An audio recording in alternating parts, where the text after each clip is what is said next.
ఒకరోజు ఉదయం నగరంలోకి ఒక అతి స్థూలకాయుడు ప్రవేశించాడు. అంతటా చూశాడు. అంతా ఎత్తు, పొడవు ఎవరూ ఉండరు.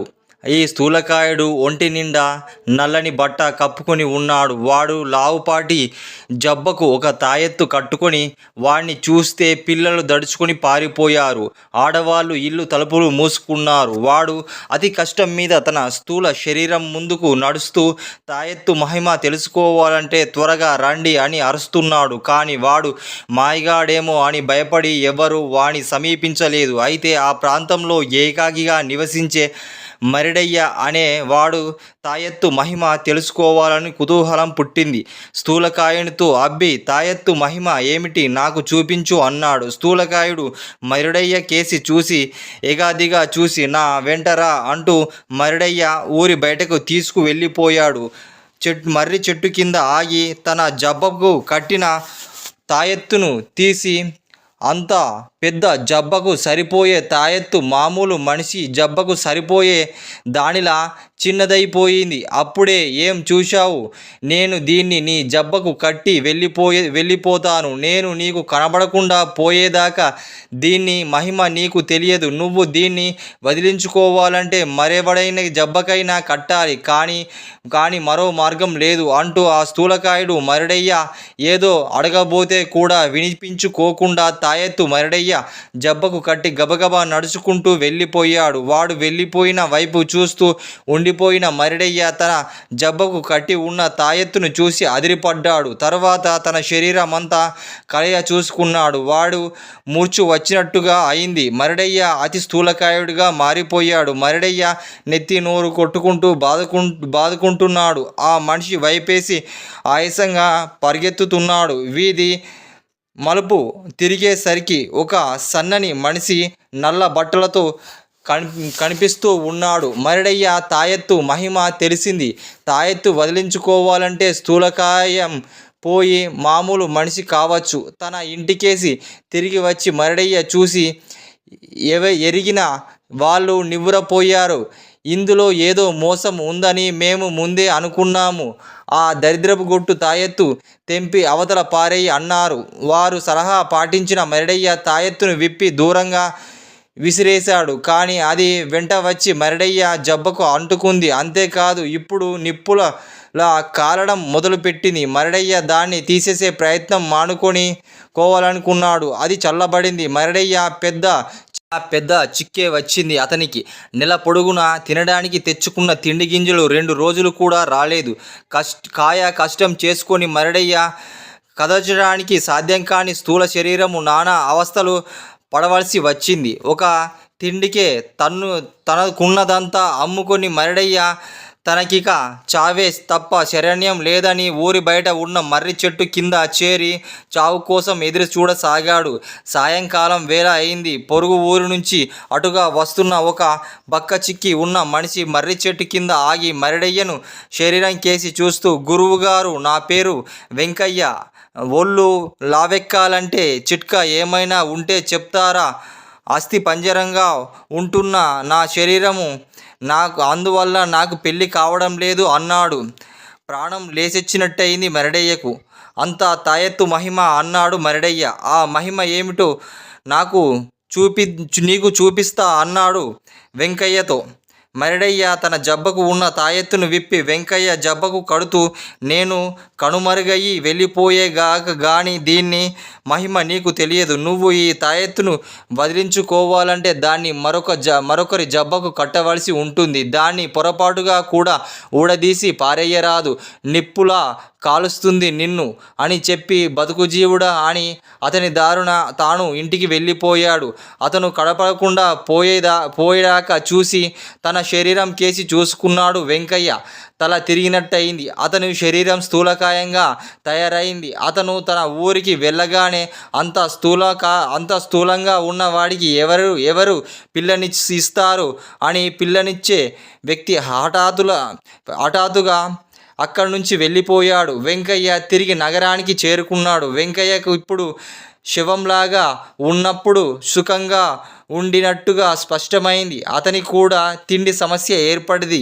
ఆ సమయంలో అతను చేసేదేమీ లేక ఇల్లిల్లు తిరిగి ముష్టి ఎత్తుకుంటూ ఉన్నాడు. అలా జీవిస్తూ ఉన్నాడు. కానీ ఆ తిరగడానికి కూడా అతని స్థూల శరీరము సహాయం చేస్తలేదు. 4 ఇండ్లు తిరిగేసరికి ఆయాసం వచ్చింది. ఒకనాడు వెంకయ్య ఒక ఇంటి తలుపు తట్టాడు. ఆ ఇంట్లో ఒక బ్రహ్మచారిణి ఉంటుంది. ఆమె వికార రూపము ఉన్నందుచేత ఆమెకు పెళ్లి కాలేదు. ఆమె తలుపు తెరిచిన వెంకయ్య అందంగా కనిపించాలంటే కిటుకు ఏమైనా ఉందా స్వామి అంది ఆ బ్రహ్మచారి వెంకయ్యతో. వెంకయ్య బుర్రలో మెరుపులుగా మెరిసింది. ఈ లేకేమి తాయెత్తు ఉంది అని జవాబిచ్చాడు. ఆ తాయెత్తు నాకిచ్చి పుణ్యం కట్టుకో అంది ఆ బ్రహ్మచారిని. వెంటనే వెంకయ్య తన తాయెత్తును విప్పి ఆమె జబ్బకు కట్టాడు. నేను కనిపించకుండా వెళ్ళిన తరువాతనే ఈ తాయెత్తు మహిమ నీకు తెలుస్తుంది. దీన్ని వదిలించాలంటే మరొకరు జబ్బకు కట్టాలి తప్ప మార్గం మరోటి లేదు అని చెప్పి మళ్ళీ ఆమెకు కనిపించకుండా వెళ్ళిపోయాడు. బ్రహ్మచారిని లోపలికి వెళ్ళి తన అందం చూసుకోవాలని అద్దం ముంగట నిలబడింది. అంత అద్దంలో ఆమె శరీరము 4వ వంతు కూడా కనబడలేదు. ఆమె నేల మీద పడి పొర్లాడుతూ సాయంకాలం దాకా శోకం పెట్టింది.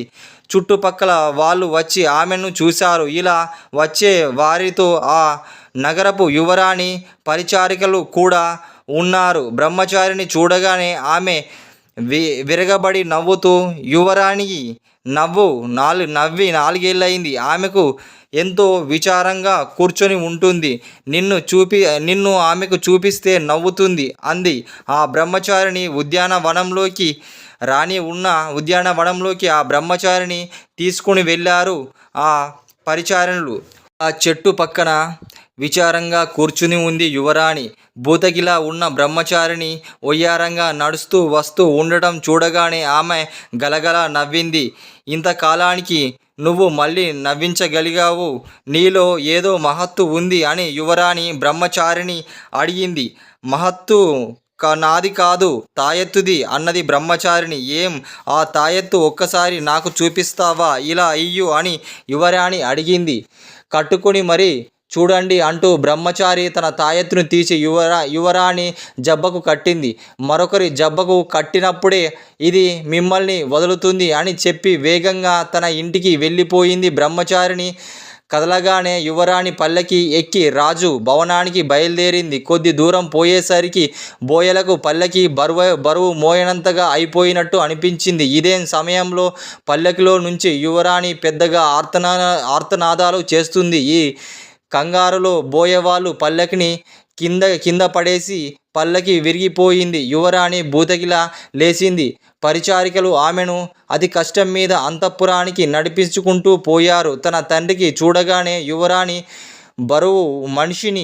బరువుగా ఏడుస్తూ జరిగిన సంగతంతా చెప్పింది.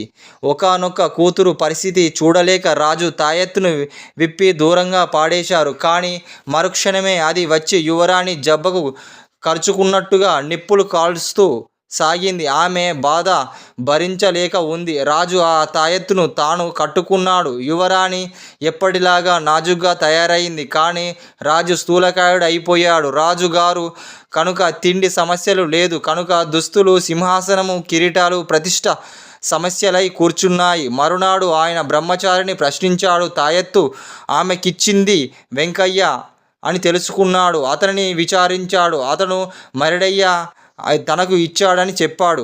మరిడయ్యను విచారించాడు. మరిడయ్య తాయెత్తు అంటగట్టిన వాణ్ణి గుర్తించలేకపోయాడు. చివరకు ఆయన రాజుగారు నిండు సభలో తాయెత్తు గురించి చెప్పి తన తాయెత్తు కట్టించుకున్న వారికి తిండి వగేరా ఏర్పాట్లు చేస్తా అన్నాడు. అప్పుడు ఒక మనిషి తాయెత్తు కట్టించుకునేందుకు ముందుకు వచ్చాడు. వాడు మరిడయ్యకు తాయెత్తు అంటగట్టిన వాడు మళ్ళీ స్థూల శరీరము తెచ్చుకొని హాయిగా రాజమందిరంలో తింటూ యువరానికి వినోదాలు పరుస్తూ జీవిస్తూ ఉన్నాడు.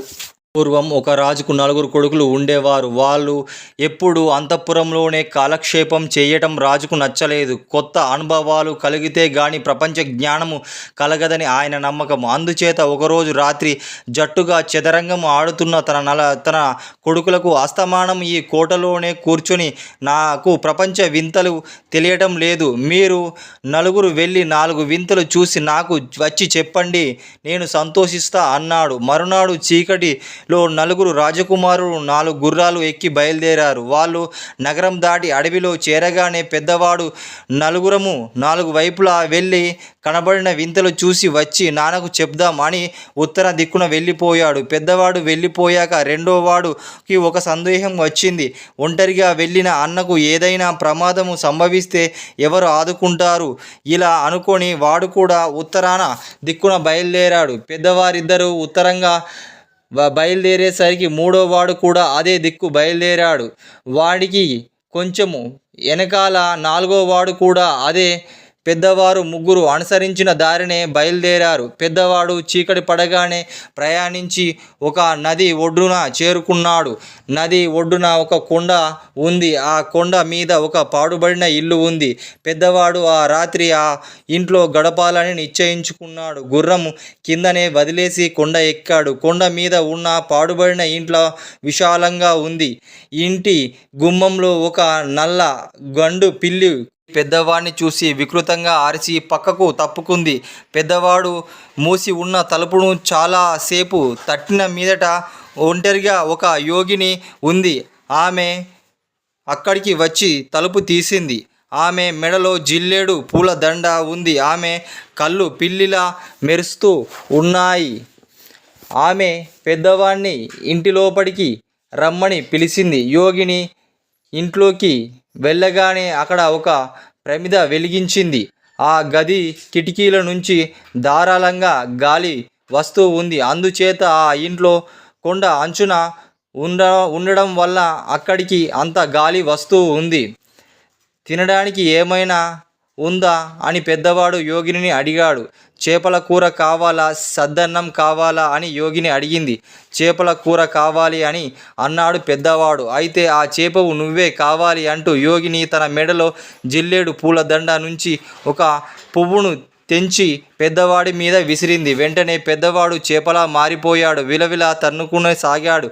యోగిని బల్లున నవ్వి ఆ చేప తీసి మంచి నీళ్ళలో కుండలో వేసింది. సమయంలో రెండో వాడు కూడా నది ఒడ్డుకు చేరాడు. అక్కడ పచ్చిక మేస్తున్న పెద్దవాడి గుర్రం కనిపించింది. కొండ మీద ఇల్లు కనిపించింది. సంగతి గ్రహించిన వాడు కూడా తన గుర్రాన్ని కింద వదిలేసి కొండ ఎక్కాడు. గండు పిల్లి రెండో వాడిని చూడగానే వికృతంగా ఆర్చి పక్కకు తప్పుకుంది. వాడు తలుపు తట్టేసరికి యోగిని తలుపు తీసింది. గాబరా పెట్టిన గండు పిల్లి గుమ్మంలో నుంచి వెళ్ళిపోయింది. తలుపు మూసిరా లోపలికి రా అని వెళ్ళింది యోగిని. రెండో వాడు తలుపు మూసి లోపలికి వెళ్ళి యోగిని తిండి మాట అడిగాడు. వండడానికి కుండలో చేపలు ఉన్నాయి. వడ్డింపు వెండి పళ్ళెములో చెయ్యనా, విస్తరాకులో చెయ్యనా అని యోగిని అడిగింది. వెండి పళ్ళెంలోనే చెయ్యు అన్నాడు రెండోవాడు. అయితే ఆ వెండి పళ్ళెము నువ్వే కావాలి అంటూ యోగిని మరో జిల్లేడు పువ్వు తుంచి వాడి మీద విసిరింది. రెండోవాడు వెండి పళ్ళెంగా మారిపోయాడు. యోగిని విరగబడి నవ్వుతూ ఇంతలో మళ్ళీ తలుపు చప్పుడు అయింది. యోగిని తలుపు తెరిచింది. గండుపిల్లి వాడిని హెచ్చరించింది. లోపలికి రమ్మని యోగిని పిలిచింది. మూడోవాడు తలుపు తీసి వస్తూ ఆకలి ఉందని అడిగాడు. వండటానికి చేపలు ఉన్నాయి, పడుకోవడానికి పట్ట పరుపు కావాలా అని యోగిని వాణ్ణి అడిగింది. పట్టు పరుపే కావాలి అని అన్నాడు మూడోవాడు. యోగిని వాణ్ణి పట్టుపరుపుగా మార్చేసి వండటం ప్రారంభంలో నిమగ్నమై ఉంది. ఆఖరివాడు నది ఒడ్డున మేస్తున్న గుర్రాలను కొండ మీద ఇంటిని చూసి తన అన్నలు ఇక్కడే ఉంటారని కొండ ఎక్కాడు. గుమ్మంలో కూర్చుని ఉన్న గండు పిల్లిని వాడిని చూసి భయంకరంగా అరిచి పక్కకు తప్పుకుంది. వాడు తలుపులు తట్టుకొని యోగిని వచ్చి తలుపు తెరిచింది. వాడు యోగిని మా అన్నలు ముగ్గురు ఇక్కడికి వచ్చారా, కనబడరేం అని అడిగాడు. ఆ పాడుబడ ఇంటిలో యోగిని చూస్తూ వానికి అనుమానం వచ్చింది. యోగిని మొహం చిట్లించుకుంది. దారిని పోయే దానయ్యల సంగతి నాకేం తెలుసు, లోపలికి రా అంటూ తలుపు తీసింది. గండుపిల్లి తిష్ట వేసుకుని ఉంది. అతనితో లోపలికి వెళ్ళింది. నాలుగోవాడు యోగిని ప్రవర్తన చూసి అనుమానం మరింత ఎక్కువ అయింది. వాడు తన నడుముకు కట్టుకున్న పై బట్ట విప్పి దాని మీద గండుపిల్లిని ఒడిసి పట్టుకొని చంకన పెట్టుకొని తలుపు మూసి లోపలికి వచ్చాడు. వాడు గదిలోకి రాగానే కుండలోని చేపలు ఎగిరాయి. కుండ పక్కన ఉన్న వెండి పళ్ళెం మీద పట్టు పరుపు మీద జిల్లెడు పూలు కనిపించసాగాయి. వాడికి అనుమానం మరింత అయింది. వాడు ఏమీ మాట్లాడలేకపోయేసరికి యోగిని కుండలో చేపలు ఉన్నాయి, వండనా అని అడిగింది. చేపలెందుకు, చంకలో ఆహారం ఉంది అన్నాడు. దానికి తినడానికి పళ్ళెము అయినా కావాలా అన్నది యోగిని కోపంగా. కబలం తిండికి వెండి పళ్ళెము దేనికి అన్నాడు వాడు. యోగినికి కోపంతో మిగతా ముగ్గురు కన్నా నువ్వు పొగరుబోతువు, నీ పొగరు అణుస్తా అంటూ జిల్లేడు పువ్వు తీయబోయింది. అంతలో నాలుగోవాడు చంకలో ఉన్న పిల్లి గది దద్దరిల్లినట్టుగా అరిసింది. ఆ అరుపులు వినగానే యోగిని గడగడలాడిపోయింది. నాలుగోవాడు యోగిని మెడలో జిల్లేడు పూలు దండ తెంపి తన చంకలో ఉన్న పిల్లిని ఆమె మీద విసిరాడు. గండుపిల్లి ఆమె ముఖమంతా రక్కేసింది. యోగిని ప్రాణభయంతో పరిగెత్తి కిటికీ దాకా వెళ్ళి అనుకోకుండా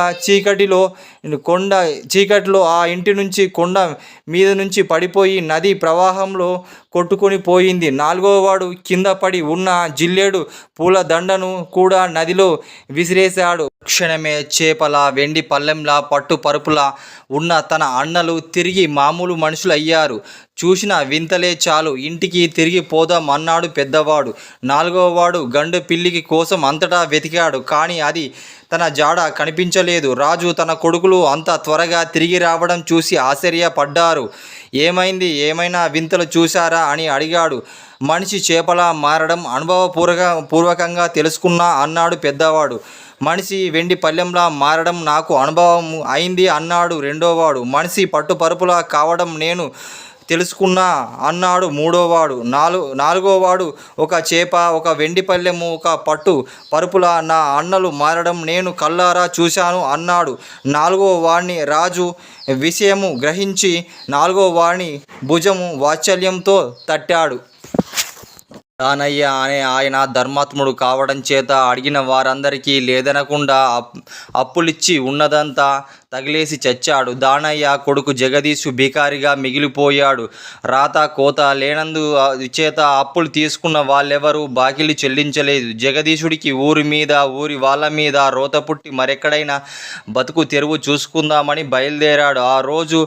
ఆ రాత్రి నడుస్తూ ఉండి ఒక అడవికి చేరాడు. మరునాడు వేకుమ జామున ఒక నదికి చేరుకున్నాడు. నది తీరాన కొంత దూరంలో ఒక అందమైన భవనం కనబడింది. జగదీశునికి నడుస్తూ ఉండేసరికి ఉదయం కావస్తూ ఉంది. ఆ భవనం నుంచి ఒక మనిషి వేగంగా పరిగెత్తుకుంటూ జగదీశుడి వద్దకు వచ్చాడు. ఆ మనిషి బట్టలు చిరిగి ఉన్నాయి. వాడి వీపు మీద వాతలు ఉన్నాయి. జగదీశుడు ఆ మనిషిని ఆపి, ఎందుకు అలా భయపడి పారిపోతున్నావు? నీకు వీపు మీద ఈ వాతలేమిటి అని అడిగాడు. ఆ మనిషి క్షణం ఆగి చుట్టూ చూసి ఎరుగకపోయి, నిన్న ఆ భవనంలో కాలు పెట్టాను, అందులో పగలు రాత్రి వస్తున్నాయి, నాకేం తెలుసు అంటూ తిరిగి చూడకుండా కాలెత్తి పరిగెత్తి వెళ్ళిపోయాడు. జగదీషు ఆ మనిషి మాటలు ఏమీ అర్థం కాలేదు. వాడు కుతూహలంతో ఆ భవనంలోకి ప్రవేశించాడు.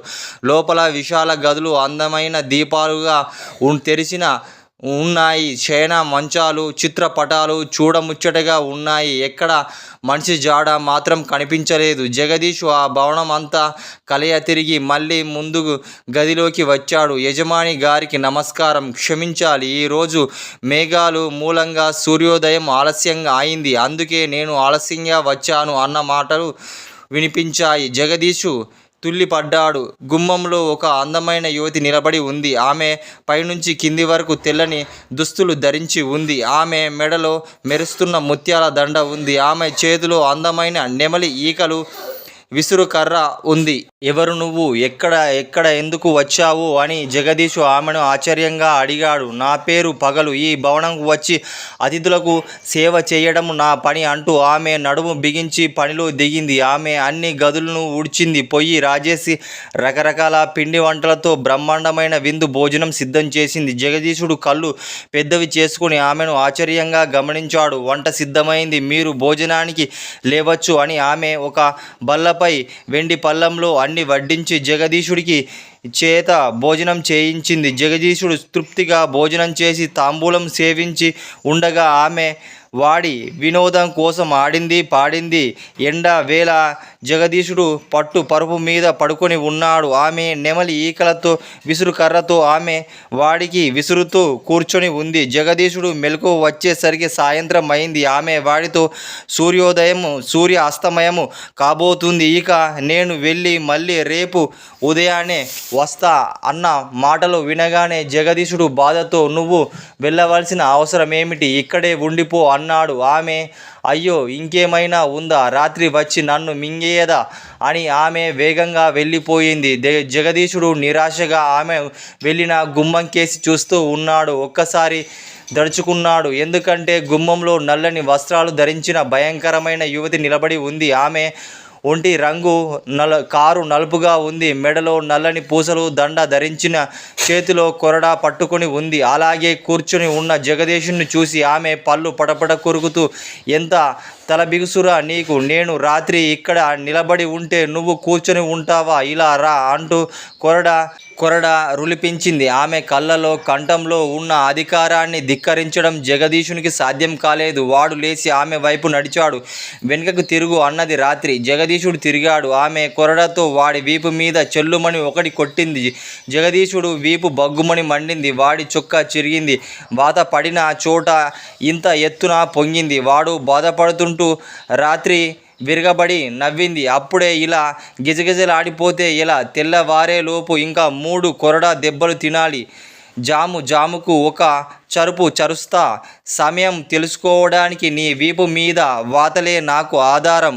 అసలే నాకు మతిమరుపు.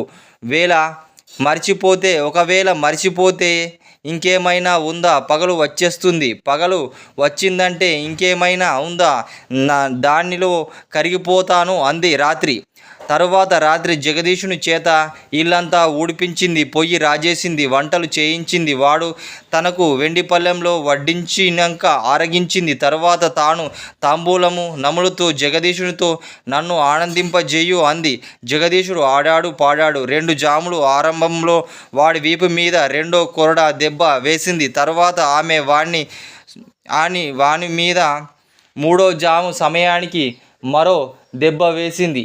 ఆమె కొంచెము నిద్రలోకి జారుకుంది. జగదీశుడు వీపు మీద వాతలు లెక్కబెట్టుకొని 3వ జాము గడిచేసరికి గుర్తు పెట్టుకొని 4వ జాము మొదట్లో 4వ దెబ్బ వేసి కొంతసేపు జగదీశుని జుట్టు పీకి బట్టలు చించి బాధపెట్టి సూర్యోదయం కాబోతుండగా మళ్ళీ సాయంత్రం అయ్యాక వస్తా అని, పగలు వచ్చేస్తుందంటూ ప్రమాదం అని కంగారుగా అక్కడి నుంచి వెళ్ళిపోయింది. ఆమె వెళ్ళిపోయిన కొద్దిసేపటికి వందనాలు చేస్తూ పగలు వచ్చింది. ఆమె వస్తూనే జగదీశుని వీపు మీద ఉన్న వాతలు తన నెమలి ఈకల విసురు కర్రతో తాకింది. ఆశ్చర్యం, అవి వెంటనే మాయమయ్యాయి. తర్వాత ఆమె ఇల్లు శుభ్రం చేసింది. చక్కని భోజనం ఏర్పాట్లు చేసింది. జగదీశుడు నిద్రపోతుంటే విసురుతూ కూర్చొని ఉంది. నిద్ర నటిస్తున్న జగదీశుడు లేచి దాహం మంచినీళ్ళు కావాలి అని అడిగాడు. ఆమె విసురుకర్ర అక్కడ పెట్టి లోపలికి వెళ్ళింది. జగదీశుడికి ఆ విసురుకర్ర నుంచి ఒక నెమలి ఈకను తీసి పరుపు కింద దాచాడు. సూర్యాస్తమయం కాబోతుండగా పగలు వెళ్ళిపోయింది. మరి కాసేపటికి రాత్రి వచ్చింది. వెనుకటిలాగే ఆమె జగదీశుడి వీపు మీద కొరడా దెబ్బలు కొట్టి వాడి చేత అడ్డమైన చాకిరీ చేయించుకుంది. 2 జాముల మొదట్లో 3వ జాము మొదట్లో దెబ్బ వేసి ఆమె పడుకుంది. జగదీశుడు పరుపు కింద ఉన్న నెమలీకను తీసి ఆమెపై తన వీపు మీద 3 సార్లు గీచిన వాతను ఒకదాన్ని మాయం చేశాడు. 4వ జాము మొదట్లో రాత్రి లేచి కొరడా తీసి ఆఖరి జాము అనుకుంటూ అంది, నీకు మతిమరుపు బాగా వచ్చేసింది. ఇప్పటికీ 2 జాములే గడిచాయి. కావలిస్తే చూడు అంటూ జగదీశుడు తన వీపు మీద ఉన్న వాతలు చూయించాడు. అయితే మరో జాము నిద్రపోవచ్చు అని ఆమె వాడి వీపు మీద కొరడాతో చరుపు చరిచి మళ్ళీ నిద్రలోకి జారుకుంది. రాత్రి మెలకువ వచ్చేసరికి సూర్యోదయం అయిపోయింది. అప్పటికే పగలు లోపలికి రాను కూడా వచ్చేసింది. ఆమె చూడగానే రాత్రి కెవ్వుమని అరిచి బయటకు పరుగు తీసింది. కానీ సూర్యకిరణాలు సోకగానే రాత్రి శరీరము మంచులా కరిగిపోయింది. రాత్రి పోయాక నేను మాత్రం ఇక్కడ ఎందుకు అని వస్తూనే పగలు అలా అంటూ ఉంది. పగలు కూడా వెళ్ళిపోయింది. తన వద్ద ఉన్న నెమలి ఈకతో వచ్చిన వారికి గాయాలకు చికిత్స చేస్తూ జగదీశుడు తనకు నచ్చిన పిల్లను పెళ్లి చేసుకుని అదే భవనంలో ఉండిపోయాడు. ఒక అమావాస్య నాటి అర్ధరాత్రి ఒక ముసలి మొగ పిశాచం కొత్తగా ఒక శ్మశానానికి వేసి వచ్చింది. అక్కడ ఒక పాడుబడిన సమాధి దగ్గర ఒక కుర్ర ఆడ పిశాచి నృత్యం చేస్తూ ఉంది. ముసలి పిశాచి ఆ నృత్యాన్ని మెచ్చుకుంది. కుర్ర పిశాచి ముసలి పిశాచిని కేసి పరకాయంగా చూసి, నువ్వు ఇటువైపు కొత్తగా వచ్చినట్టున్నావేం అని అడిగింది.